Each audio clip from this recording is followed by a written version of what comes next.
जी दोस्तों आज हम 6 मिड कैप स्टॉक्स के बारे में डिस्कस करेंगे यहाँ पे, जहाँ पे आप देख सकते हो 50 से 60% या 70% तक रिटर्न दे सकता आने वाले टाइम में। ऐसा मैं क्यों बोल रहा हूँ, देखिए क्या होता है, किसी भी शेयर को बाई करने से पहले उसके पीछे का रीज़न पता होना चाहिए कि आप उस स्टॉक को बाई क्यों कर रहे हो, क्या ये आने वाले टाइम में परफॉर्म कर पाएगा कि नहीं कर पाएगा, और इसके बिजनेस प्लान क्या है। कहीं ये सारे इन्फॉर्मेशन आपको पता है तो आप कभी भी किसी भी स्टॉक को बाई करने में परेशानी नहीं होगी, ना कभी आपको टेंशन होगा कहीं 5% डाउन हो गया तो आपके बाइंग प्राइस से। जी हाँ, तो चलिए अब डिस्कस कर लेते हैं ऐसे 6 स्टॉक्स के बारे में जहां पे आने वाले टाइम में आपको 50 से 40% या 60% तक का भी रिटर्न दे सकता है। डिस्क्लेमर के रूप में यहाँ पे बाई सेल का कोई रिकमेंडेशंस नहीं है, जस्ट एजुकेशन पर्पस से इन्फॉर्मेशन को शेयर किया जा रहा है।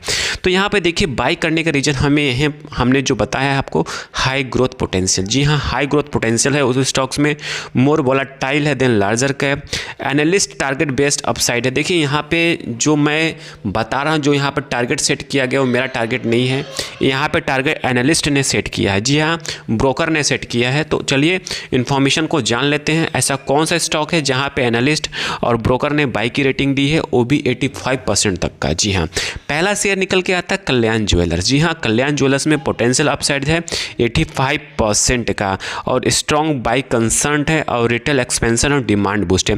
इसके पीछे का जो रीजन बताया गया है कि कंपनी में स्ट्रॉन्ग बाई कंसर्न माना जा रहा है और रिटेल एक्सपेंसेस डिमांड बूस्ट किया गया है। देखिए एक चीज़ मैं बता दूं, यहाँ पे ब्रोकर वही ब्रोकर बाई की रेटिंग दिया है, वो भी 85%, वो एक ही ब्रोकर है, वो भी मोतीलाल ओसवाल। जी हाँ, क्यों, आप जाके देखेंगे डीआईस वाले सेक्शंस में, तो वहाँ पे आप देखेंगे डीआईस सेक्शंस में मोतीलाल ओसवाल का 2% से ऊपर का स्टेक है कल्याण ज्वेलर्स में। जी हाँ, इसीलिए उन्होंने बाई की रेटिंग दिया है। बट हमें जो लगता है यहाँ पे 25 से 30% जाने में इसका सब कुछ हो सकता है कल्याण ज्वेलर्स का।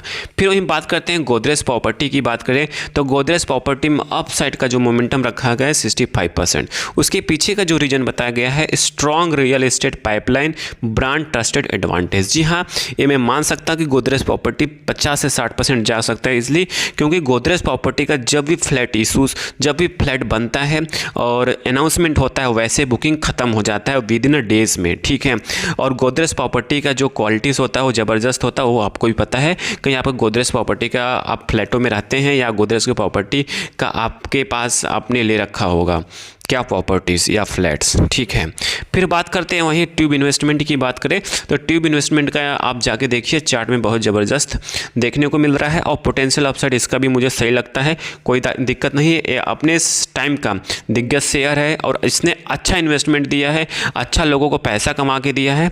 ठीक है, तो आने वाले टाइम में ट्यूब इन्वेस्टमेंट में भी तेज़ी बन सकती है। वहीं बात करते हैं सुजलॉन एनर्जी की बात करें तो सुजलॉन एनर्जी में भी आप देखेंगे यहाँ पे अपसाइड का मोमेंटम है 59%। बट एक चीज़ मैं बता दूं, जितने भी रिन्यूएबल स्टॉक्स हैं सारे में गिरावट है, सबको आपको क्या करना है, वॉच लिस्ट में डालना है, इंक्लूडिंग सुजलॉन एनर्जी को।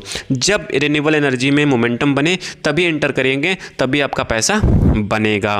फिर वहीं बात करते हैं स्विगी की बात करें, देखिए स्विगी जब भी आप बाई करिए उसके साथ साथ जोमेटो को भी बाई करिए, क्योंकि स्विगी जो है आपका उसका बैलेंस शीट क्या है वो गड़बड़ाया हुआ है, मतलब एक प्रॉफिटेबल कंपनी नहीं है। वहीं जोमेटो देखेंगे, जोमेटो को लगातार वहाँ पे प्रॉफिटेबल जो है बढ़ता जा रहा है। ठीक है, उसके बैलेंस शीट में इंप्रूवमेंट देखने को मिल रहा है। तो इसीलिए आपको जब भी बाई करिए स्विगी प्लस जोमेटो को भी बाई करिए। ठीक है, जहाँ आप 10,000 डालते हैं तो 10,000 स्विगी में डालिए, 10,000 जोमेटो में भी डालिए। वहीं बात करते हैं डिक्सन टेक्नोलॉजीज़ की बात करें तो डिक्सन टेक्नोलॉजीज़ का 50% और 54% अपसाइड का मोमेंटम रखा गया है, मतलब पोटेंशियल है। उसके पीछे का रीजन है पीएलआई स्कीम। जी हाँ, पीएलआई स्कीम डिक्सन टेक्नोलॉजीज़ को नहीं मिला है, मिला इसके सब्सिडरीज कंपनी को।